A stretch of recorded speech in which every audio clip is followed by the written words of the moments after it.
আসসালামু আলাইকুম। হে WhatsApp brother, কি অবস্থা সবার? আমি আপনাদের স্বভাবে কুমিল্লা কুদুস রুমের সবাই বলতেছে যে আমরা অনেকদিন ধরে যে মাটন বিরিয়ানি খাই না, তার জন্য আমরা আজকে বিরিয়ানির আয়োজন করবো রুমের সবাই মিলে। তো কোথায় থেকে কিনা যায় তার জন্য আমরা চলে যাচ্ছি সানায়া আলাদিয়া মার্কেটে, কারণ ওইখানে আপনার ফ্রেশ মাটন এবং ফ্রেশ বিফ সবকিছু পাওয়া যাবেন। অর্থাৎ এই আলাদিয়া মার্কেটে এটা ধরতে গেলে আপনি একদম বাংলাদেশি মার্কেটের মতন বললে চলে। তো এখানে আসার পর আমরা অনেক দোকানে খোঁজাখুঁজি করি, কিন্তু বাট আমরা মাটন পাই না যেহেতু, তার জন্য আমরা গরুর মাংস নিয়ে নিলাম। আর কিছু আমরা যে হাড্ডি ছাড়া মাংস নিয়েছি প্রথমে, তার জন্য আমরা মাংসের সাথে যদি আপনার যে হাড্ডি না থাকে তাহলে তো ভালো লাগে না, তার জন্য আমরা কিছু চাটনা নিয়ে নিলাম, কারণ চাটনার হাড্ডি গুলো একটু মজা লাগে। তার জন্য ভাই পিস পিস করে সুন্দর করে কেটে প্যাকেট করে দিল। আর এই ভাইয়েদের দোকানে আসলে আপনারা তাদেরকে পেয়ে যাবেন, তাদের আচার ব্যবহার খুবই আমাদের কাছে ভালো লাগলো। আর ফাইনালি আমাদের যে এখানে বাজার করা শেষ, আমাদের আর কিছু যে সজাই রয়েছে কাঁচা বাজার, ওইগুলো আমরাও কমপ্লিট করে নিলাম। কমপ্লিট হওয়ার পর এখন আমরা চলে যাব যে বনফুল যে মিষ্টি দোকানে। আর ওইখানে যাওয়ার রিজন হচ্ছে যে নাজবুল ভাই অনেকদিন পরে যে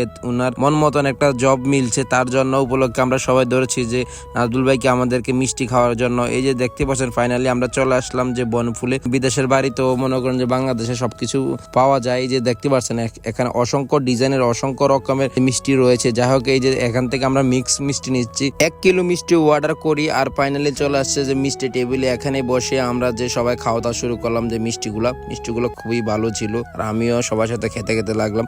যাই হোক, খানা দানা শেষ করে এখন আমরা রুমের উদ্দেশ্যে রওনা দিয়ে দিলাম, কারণ রান্না বান্নার বিষয় রয়েছে। রুমে আসার পর সবকিছু প্রসেসিং করে আমাদের ইউটিউবের বাবুর্চি রান্না বান্না অলরেডি শুরু করে দিয়েছে। আপনারা দেখতে পাচ্ছেন এই যে ফলের জন্য পেঁয়াজ গুলো ভাজা করতেছে। তার সাথে রয়েছে আমাদের খামবাবু ভাই। এই যে দেখতে পাচ্ছেন খামবাবু ভাই কিন্তু রান্নার জন্য খুব এক্সপার্ট। যাই হোক, রান্না বান্না শেষ, ফতে গ্রুপের সকল সদস্যরা যে বসে গেছে অলরেডি খাওয়ার জন্য। এদিক দিয়ে হাসান ভাই সবকিছু সবাইকে বন্টন করে দিচ্ছে। আর দেখতে পাচ্ছেন যে আমাদের পথে গ্রুপের সকল সদস্যদেরকে নিয়ে আমরা খেতে বসছি। যাই হোক, আজকের ভিডিওটা এই পর্যন্ত। সবাই ভালো থাকবেন, সুস্থ থাকবেন। কে কোথা থেকে দেখছেন আজকের এই ভিডিওটি অবশ্যই কমেন্ট করে জানাবেন। আল্লাহ হাফেজ।